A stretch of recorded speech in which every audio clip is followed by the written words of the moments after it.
નમસ્તે વિદ્યાર્થી મિત્રો, આપણે ચેપ્ટર નંબર 1 માં ઉદાહરણના દાખલા આગળ ધપાઈએ. ઉદાહરણ નંબર 8. તો એની રકમ જોઈશું આપણે. એક ઇલેક્ટ્રોન 2 × 10⁴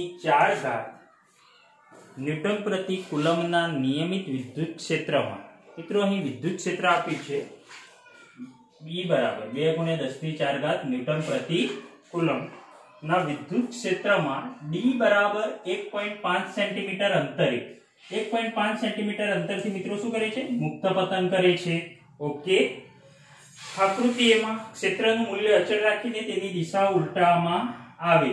મિત્રો અહીં આકૃતિ એ નંબર જેમાં ઇલેક્ટ્રોન મુક્ત પતન કરે છે, વિદ્યુત ક્ષેત્રની દિશા નીચેથી મિત્રો અહીં તમે જોઈ શકો છો પ્લસ થી માઈનસ તરફ, પ્લસમાંથી બહાર નીકળે અને ઋણમાં દાખલ થાય. ઉપરની છે વિદ્યુત ક્ષેત્રની દિશા, અહીં ઇલેક્ટ્રોન E- જે અહીં મુક્ત પતન કરે છે. હવે આકૃતિ B માં એવું કીધું છે કે આ વિદ્યુત ક્ષેત્રની દિશા ઉલટાવી દેવામાં આવે. તો જો વિદ્યુત ક્ષેત્રની દિશા ઉલટાવેલી છે અને તેમાં એક પ્રોટોન મુક્ત પતન કરે. પ્રોટોન માટે મિત્રો E+, પ્રોટોન માટે આપણે પ્લસ E કાં તો E+. ઓકે, તો પ્રોટોન અહીં મુક્ત પતન કરે છે. તો બંને માટે લાગતો સમય શોધવાનો છે. ઓકે, સારું. ચલો હવે મિત્રો સૌપ્રથમ તો ફર્સ્ટ નંબરનો પોઈન્ટ આપણે જોઈએ કે અહીં ઇલેક્ટ્રોન કે પ્રોટોન મુક્ત પતન કરતો હોય ત્યારે તેના પર વિદ્યુત ક્ષેત્રને કારણે શું લાગે? બળ લાગે. અને આ વિદ્યુત ક્ષેત્રને કારણે લાગતું બળ મિત્રો આપણે જાણીએ છીએ E =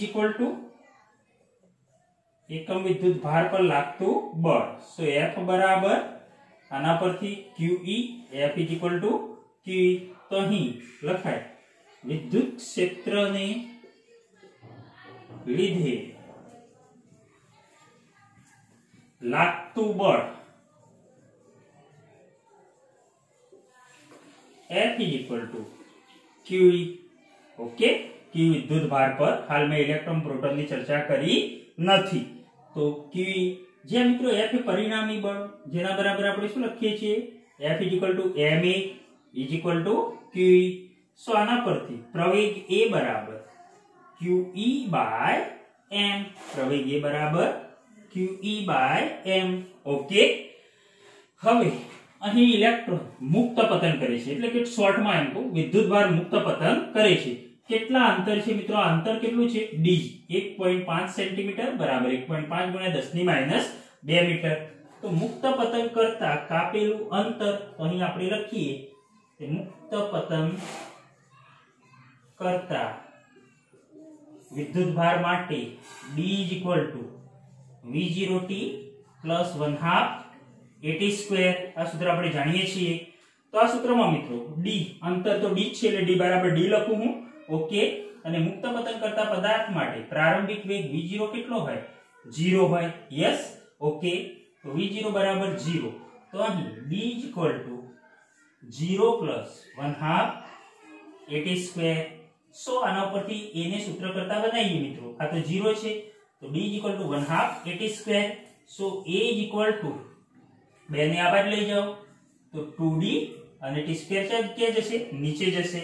પણ આપણે અહીં એક કામ કરીએ, t ને સૂત્ર કરતા બનાવીએ કારણ કે આપણે સમયની જરૂર છે. અહીં સમયનું સૂત્ર જોવે છે. તો આના પરથી D = 1/2 at².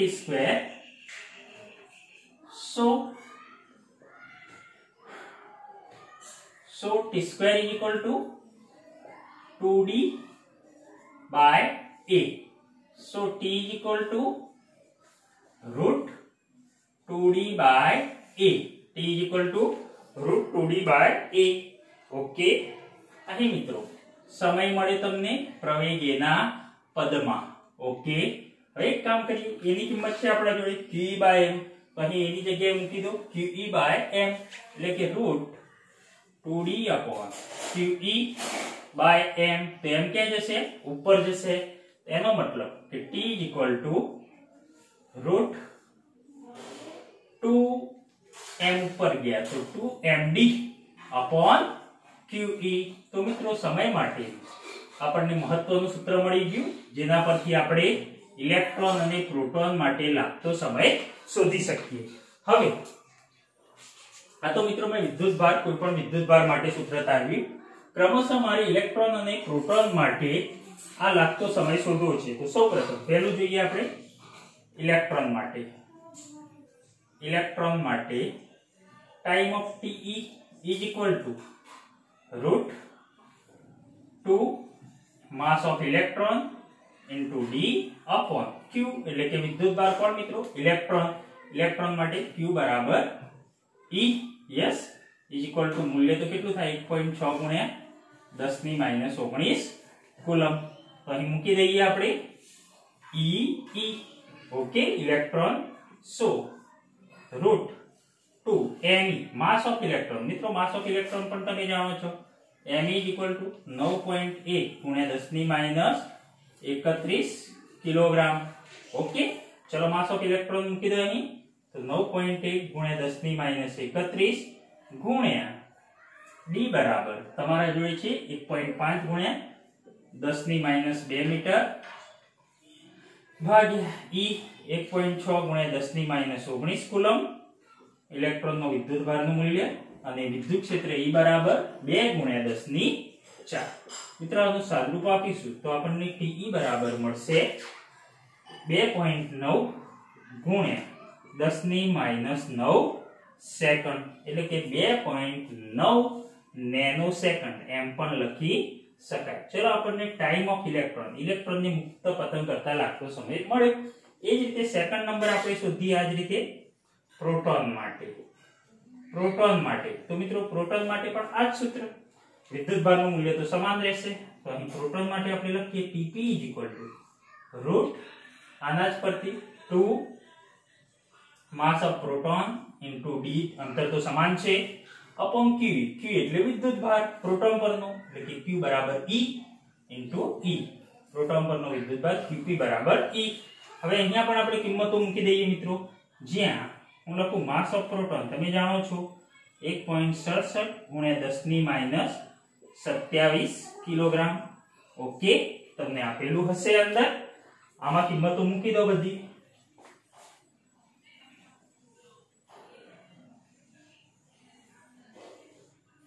ચલો આ કિંમતો મૂકી દઈએ આપણે TP માં time of proton is equal to √2 multiply mass of proton 1.67 multiply 10⁻27 kilogram multiply with અંતર D છે સમાન અંતર છે 1.5 ગુણ્યા 10 ની -2 મીટર. ઇલેક્ટ્રોન અને પ્રોટોન બંને માટે અંતર સમાન છે. E વિદ્યુતભારનું મૂલ્ય પ્રોટોન માટેના વિદ્યુતભારનું મૂલ્ય 1.6 ગુણ્યા 10 ની -19 કુલમ ગુણ્યા વિદ્યુત ક્ષેત્ર E સમાન વિદ્યુત ક્ષેત્ર E 2 ગુણ્યા 10 ની 4. ઓકે ચલો મિત્રો તો અહીં આપણું કોમન સૂત્ર હતું એમાં એક વખત આપણે ઇલેક્ટ્રોન માટે વાત કરી. અહીં ખાલી માસ ઓફ ઇલેક્ટ્રોન આવી જાય વિદ્યુતભારનું મૂલ્ય તો સમાન ઇલેક્ટ્રોન પ્રોટોન બંને માટે. ઓકે અને બીજી વખત આપણે પ્રોટોન માટે લાગતો સમય શોધી દઈએ. આમાં અહીં બીજી આકૃતિમાં તમે જોવો છો મિત્રો કે વિદ્યુત ક્ષેત્ર કેવું કરે છે ઉલટી દિશામાં કરે છે. ઓકે તો શું રૂટ ઓફ મિત્રો આનું સાદુરૂપ તમે આપશો તો તમને પ્રોટોન માટે લાગતો સમય મળશે 1.3 ગુણ્યા 10 ની -7 સેકન્ડ. ઓકે તો ટાઈમ ઓફ પ્રોટોનને મુક્ત પતંગ કરતા ઇલેક્ટ્રોન અને પ્રોટોન બંને સમાન અંતર માટે મુક્ત પતંગ કરે છે. ઓકે ત્યારે લાગતો સમય તમને મળી ગયો. તો અહીં તમે જોઈ શકો છો મિત્રો TE તમને મળે છે 10 ની -9 સેકન્ડ. ઓકે આગળની સંખ્યા આપણે નથી બોલવી. TP મળે છે તમને 10 ની -7 એનો મતલબ 10 ની -7 કેવા 10 ની -9 કરતા વધારે. એટલે કે અહીં લખી શકાય કે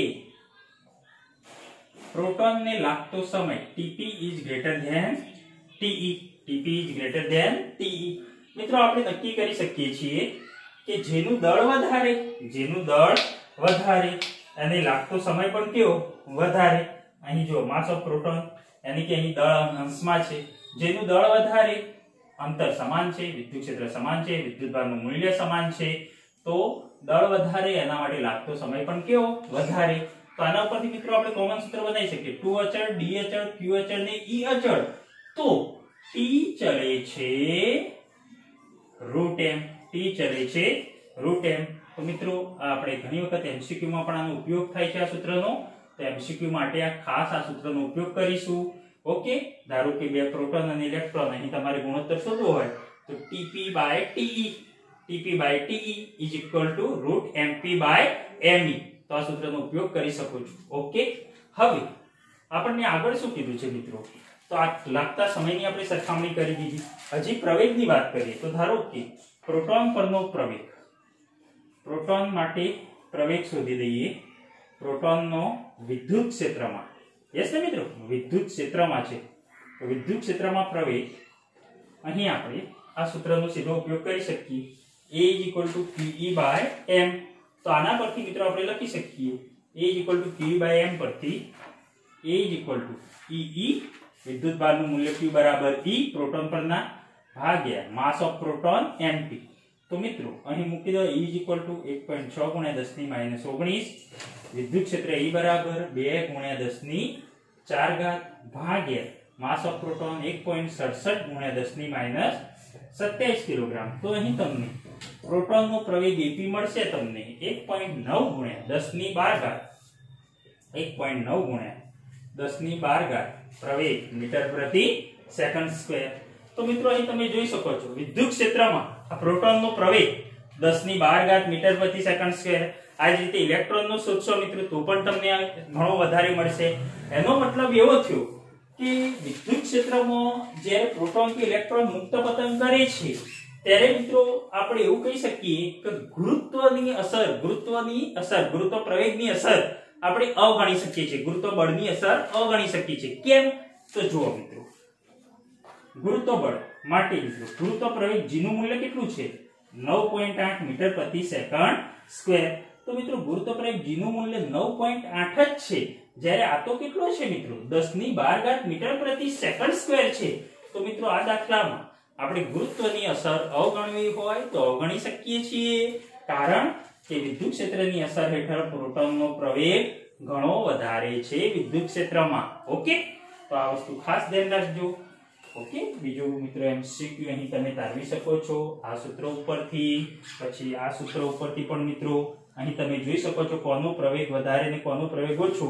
તો A = હા મિત્રો આ પણ લખાય A = QE/m. જો વિદ્યુતભારનું મૂલ્ય સમાન, વિદ્યુત ક્ષેત્ર સમાન, તો અહીં આપણે A is proportionally to 1/m.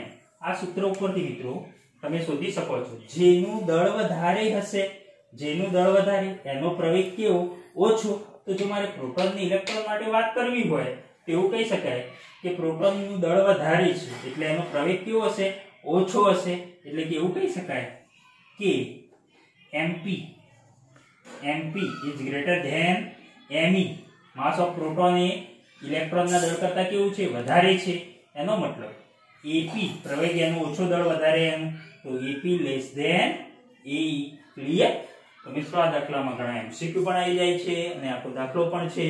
આ જ દાખલો બોર્ડમાં પૂછાયેલો હતો 2020 ની એક્ઝામમાં મિત્રો. બોર્ડમાં આ દાખલો 3 થી 4 માર્ક્સમાં પૂછાયેલો હતો, તો ખૂબ મહત્વનો છે. ઓકે, ઉદાહરણ નંબર આપણે હવે જોઈએ 9. તો ઉદાહરણ નંબર 9 ની રકમ જોશો મિત્રો 10⁻8 કુલમ અને -10⁻8 કુલમ મૂલ્યના બે બિંદુઓ વિદ્યુતભારો અનુક્રમે Q1 અને Q2 એકબીજાથી 0.1 મીટર અંતરે મૂકેલા છે. મિત્રો આકૃતિ આપી છે આ Q1 અને Q2. Q1 બરાબર 10 ની, એટલે કે આ કેવો છે? વિદ્યુતભાર પ્લસ છે. યસ, Q1 બરાબર ધારો કે પ્લસ વિદ્યુતભાર અને Q2 બરાબર 10⁻8 કુલમ. એટલે કે મિત્રો આ તમારો વિદ્યુતભાર કેવો છે? ઋણ વિદ્યુતભાર છે. ઓકે, તો બંને એકબીજાથી મિત્રો અહીં આ બંને વચ્ચેનું અંતર 0.1 મીટર છે. કેટલું છે બંને વચ્ચેનું અંતર? 0.1 મીટર અંતર છે આખું અંતર. ઓકે, આટલું અંતર. તો આકૃતિમાં દર્શાવેલા A, B અને C બિંદુએ વિદ્યુત ક્ષેત્ર શોધો.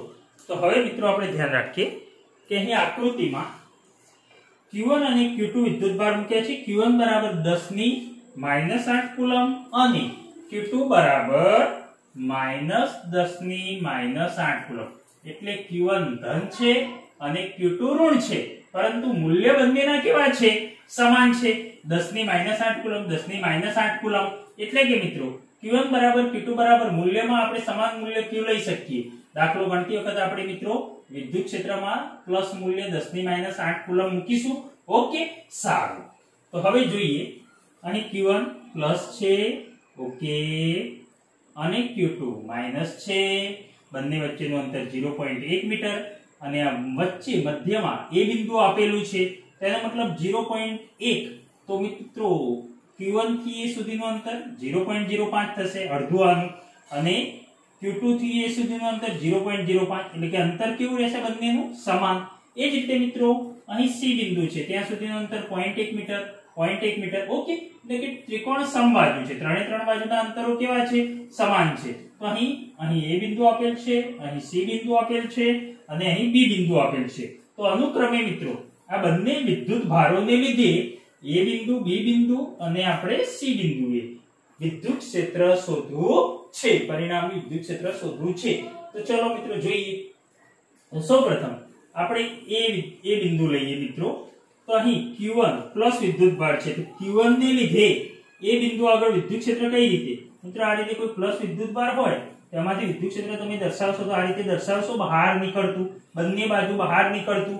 તો અહીં મિત્રો મારે A બિંદુએ દર્શાવવું હોય તો કઈ રીતે દર્શાવવું? પ્લસ માંથી બહાર નીકળતું, એટલે કે આ રીતે દર્શાવી શકાય. ઓકે, આ રીતે. તો આને આપણે કહીએ Q1 ને લીધે મળતું વિદ્યુત ક્ષેત્ર E1. ઓકે, એ જ રીતે Q2 માઈનસ છે, તો એના લીધે મળતું વિદ્યુત ક્ષેત્ર કેવું હોય? A બિંદુએ અંદર Q2 એટલે મિત્રો માઈનસ નું વિદ્યુત ક્ષેત્ર કેવું હોય તમે જાણો છો, અંદર દાખલ થતી દિશામાં. તો અહીં આપણે માઈનસ Q2 વડે A બિંદુએ મળતું વિદ્યુત ક્ષેત્ર અંદર દાખલ થતી દિશામાં, એટલે આ રીતે હોય.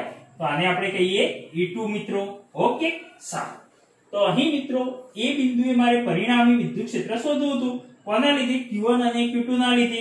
તો અનુક્રમે E1 અને E2 મળ્યું અને બંને કેવી દિશામાં છે? એક જ દિશામાં છે. તો એક જ દિશામાં હોય તો બંનેનો શું થશે મિત્રો? સરવાળો થશે. ઓકે, તો ચલો અહીં જોઈએ આપણે ફર્સ્ટ A બિંદુ આગળ વિદ્યુત ક્ષેત્ર EA બરાબર, A બિંદુ આગળ EA બરાબર આપણે લખી શકીએ છીએ મિત્રો, બંને એક જ દિશામાં છે તો સરવાળો થશે E1 પ્લસ E2. પરંતુ મિત્રો અહીં A બિંદુએ વિદ્યુત ક્ષેત્ર શોધવું છે તો Q1 થી A બિંદુ સુધીનું અને Q2 થી A બિંદુ સુધીનું અંતર કેવું હશે? સમાન હશે. E બરાબર આપણે જાણીએ છીએ મિત્રો વિદ્યુત ક્ષેત્ર એનું સૂત્ર kq/r². તો અહીં લખાય E1 બરાબર kq1/r² પ્લસ kq2/r². મિત્રો Q1 અને Q2 બંને મૂલ્યમાં અહીં આપણે વિદ્યુત ક્ષેત્રમાં હંમેશા શું લઈએ છીએ મિત્રો? મૂલ્યમાં લઈએ છીએ, માઈનસ લેતા નથી. એટલે કે મૂલ્યમાં તો બંને વિદ્યુત ભારો કેવા છે? સમાન છે. એટલે કે Q1 બરાબર Q2 બરાબર Q 10 ની -8 કુલમ. તો kq/r² અંતર પણ કેવું છે મિત્રો? પ્લસ થી સમાન, માઈનસ થી પણ આટલું, એટલે સમાન છે. તો અહીં આપણે લખી શકીએ 2 વખત kq/r², 2 ટાઈમ્સ kq/r². હવે એની કિંમતો મૂકી દઈએ. ચલો, ઇક્વલ ટુ 2 મલ્ટીપ્લાય k ની કિંમત 9 ગુણ્યા 10 ની 9 ગુણ્યા kq, q ની કિંમત 10 ની -8 ભાગ્યા r² મિત્રો. r² એટલે કે તે વિદ્યુત ભારથી જે બિંદુએ વિદ્યુત ક્ષેત્ર શોધવું હોય તે બિંદુ સુધીનું અંતર સમાન છે. કેટલું? 0.05 મીટરનો વર્ગ. ઘણા વિદ્યાર્થીઓ શું કરે છે? વિદ્યુત ક્ષેત્ર એ બિંદુએ શોધવું છે તો બંને વિદ્યુત ભારો વચ્ચેનું અંતર લઈ લે છે. મિત્રો એવું નહીં લેવું.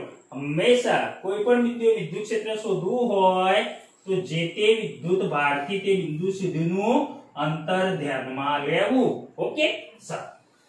તો હવે મિત્રો આનું તમે સાદુરૂપ આપશો તો તમને મિત્રો મળશે 7.2 ગુણ્યા, સાદુરૂપ તમે આપી શકો છો 7.2 ગુણ્યા 10 ની 4 ઘાત વિદ્યુત ક્ષેત્ર ન્યૂટન પ્રતિ કુલમ. ઓકે, તો તમને અહીં EA એ બિંદુ આગળ પરિણામી વિદ્યુત ક્ષેત્ર મળી ગયું. ઓકે, સારું. હવે ચોપડીમાં લખ્યું છે B બિંદુ આગળ પણ શોધવાનું છે આપણે. B બિંદુ એટલે મિત્રો ક્યાં? અહીં B બિંદુ આપેલું છે તો ચલો B બિંદુ આગળ શોધી દઈએ. સેકન્ડ નંબર બી બિંદુ આગળ વિદ્યુત ક્ષેત્ર. તો હવે બી બિંદુ આગળ અનુક્રમે પ્લસ Q1 ના લીધે મળતું વિદ્યુત ક્ષેત્ર. તો સિમ્પલ, પ્લસ માંથી વિદ્યુત ક્ષેત્ર બહાર નીકળતી દિશામાં, તો અહીં મિત્રો પ્લસ માંથી બહાર નીકળતી દિશામાં આ રીતે આપણે દર્શાવી શકીએ E1. ઓકે, Q1 ને લીધે બી બિંદુએ મળતું વિદ્યુત ક્ષેત્ર. એ જ રીતે Q2 ને લીધે બી બિંદુએ મળતું વિદ્યુત ક્ષેત્ર. Q2 કેવો છે? માઈનસ વિદ્યુતભાર છે, તો અંદર શું થશે? દાખલ થશે. Q2 માઈનસ છે મિત્રો, તો અંદર દાખલ થતી દિશામાં, એટલે કે આપણે E2 આ રીતે બતાવી શકીએ મિત્રો. E2 આપણે આ રીતે બતાવી શકીએ, અંદર દાખલ થતી દિશામાં. ઓકે, સારું. હવે Q1 થી B સુધીનું અંતર આપેલું છે 0.05 મીટર તમને આપેલું છે ચોપડીમાં. ઓકે, અને Q2 થી B સુધીનું અંતર કેટલું થાય? તો Q2 અને Q1 વચ્ચેનું અંતર, Q2 થી Q1 સુધીનું અંતર છે આપણા જોડે 0.1 મીટર, અને પાછું આટલું અંતર 0.05 એટલે કે 0.1 વત્તા 0.05 એટલે કે 0.15 મીટર થશે. ઓકે, સારું. તો અહીં આપણે લખી શકીએ કે બી બિંદુ આગળ વિદ્યુત ક્ષેત્ર EB ઇઝ ઇક્વલ ટુ, મને કહેશો મિત્રો Q1 ના લીધે જે વિદ્યુત ક્ષેત્ર અહીં બી બિંદુ આગળ મળે છે એ આ દિશામાં છે બહાર નીકળતી, અને Q2 ના લીધે જે મળે છે આ દિશામાં છે. ઓકે, કોનું વિદ્યુત ક્ષેત્ર વધારે હશે? તો આપણું સૂત્ર છે E is equal to KQ/R². આ મુજબ જોઈએ તો K બંનેમાં સમાન, Q પણ મૂલ્ય પણ સમાન છે મિત્રો. તો જેનું અંતર R વધારે હશે એ વિદ્યુત ક્ષેત્ર ઓછું હશે. તો અહીં Q2 થી B બિંદુ સુધીનું અંતર કેવું છે? વધારે છે. એનો મતલબ કે અહીં E2 કેવા હશે? ઓછા હશે, અને E1 કેવા હશે? વધારે હશે, કારણ કે Q1 અને B વચ્ચેનું અંતર ઓછું એટલે E1 વધારે. તો અહીંયા મારે પરિણામી વિદ્યુત ક્ષેત્ર B આગળ શોધવું છે, તો હું શું કરીશ મિત્રો? E1 અને માઈનસ E2, એટલે કે વધુ વિદ્યુત છે બંને વિરુદ્ધ દિશામાં છે, તો E1 માંથી E2 બાદ કરી દઈએ. E1 વધારે છે, તો E1 બરાબર આપણા જોડે સૂત્ર છે મિત્રો કે KQ1/R² માઈનસ E2 બરાબર KQ2/R². પણ અહીં અંતર R જુદા જુદા છે, ખાસ ધ્યાનમાં રાખજો મિત્રો. પરંતુ Q1 Q2 ના મૂલ્યો કેવા? અહીં Q1 Q2 મૂલ્યો તો કેવા છે? બંનેના સમાન, એટલે કે Q1 બરાબર Q2 બરાબર Q. તો KQ આપણે કોમન કાઢી દઈએ, અને અહીં R1 કહીએ ને અહીં R2 કહીએ, અંતર જુદા જુદા છે. તો 1/R1² માઈનસ 1/R2². અને R1 R2 માં ના પડવું હોય મિત્રો, તો અહીં ડાયરેક્ટ તમે લખી શકો છો R1², એટલે કે Q1 થી B સુધીનું અંતર કેટલું છે? 0.05. તો અહીં લખી દો ડાયરેક્ટ 0.05 નો સ્ક્વેર, અને R2². તો Q2 થી B સુધીનું અંતર કેટલું? 0.1.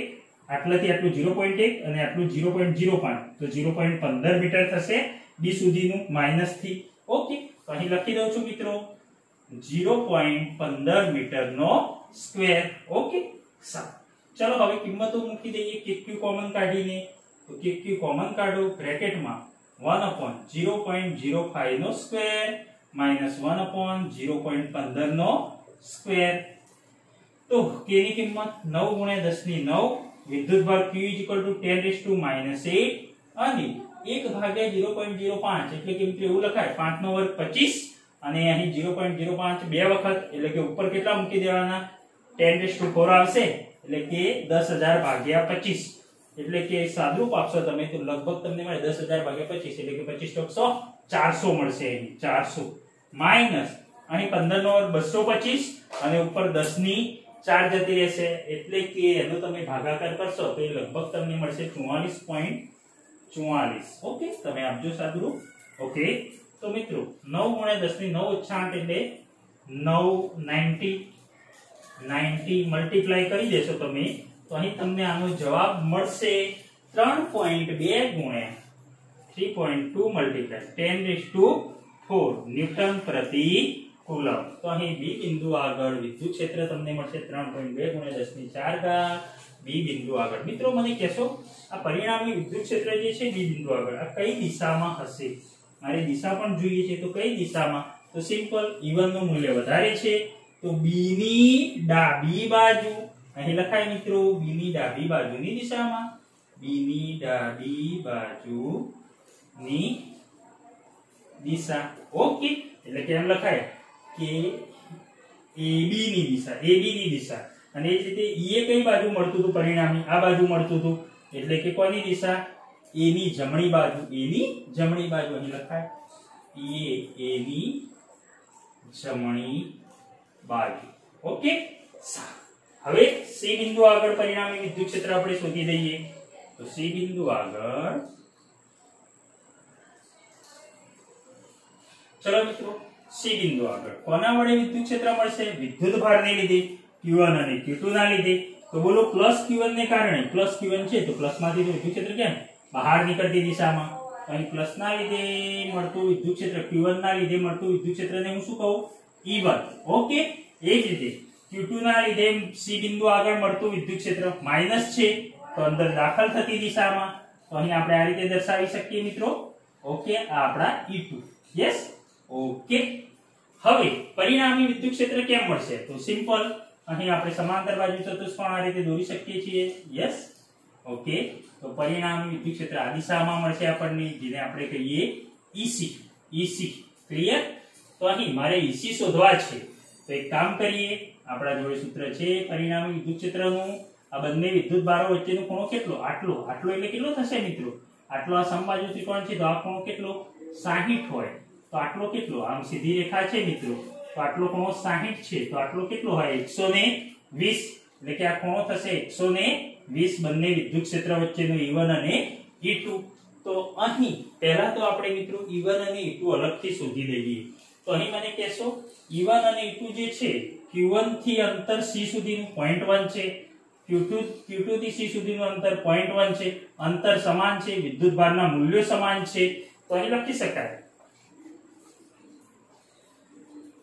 C આગળ વિદ્યુત ક્ષેત્ર શોધવા પહેલા તો E1 અને E2 આપણે શોધી લઈએ તો E1 અને E2 ક્યાં મળશે સમાન મળશે તો E1 બરાબર E2 બરાબર E is equal to k q² upon r² કેમ સમાન મળશે મિત્રો q નું મૂલ્ય સમાન 10⁻8 અને r પણ કેવો છે q1 થી આ અંતર અને q2 થી આ અંતર કેવું છે સમાન છે તો અહીંયા તમે લખી શકો છો k 9 * 10⁹ અને q² એટલે કે 10⁻8 નો વર્ગ ભાગ્યા r² એટલે કેટલું અંતર છે મિત્રો બંને વિદ્યુત ભારથી 0.1 તો 0.1 નો સ્ક્વેર તો મિત્રો આનું સાદુરૂપ તમે આપી શકો છો તો તમને અહીં મળશે 9 * 10⁻³ યસ ને મિત્રો 9 અહીં 10 ની કેટલી થશે 0.1 * 0.1 એટલે 10⁻2 -2 ઉપર જાય તો +2 9 ને 2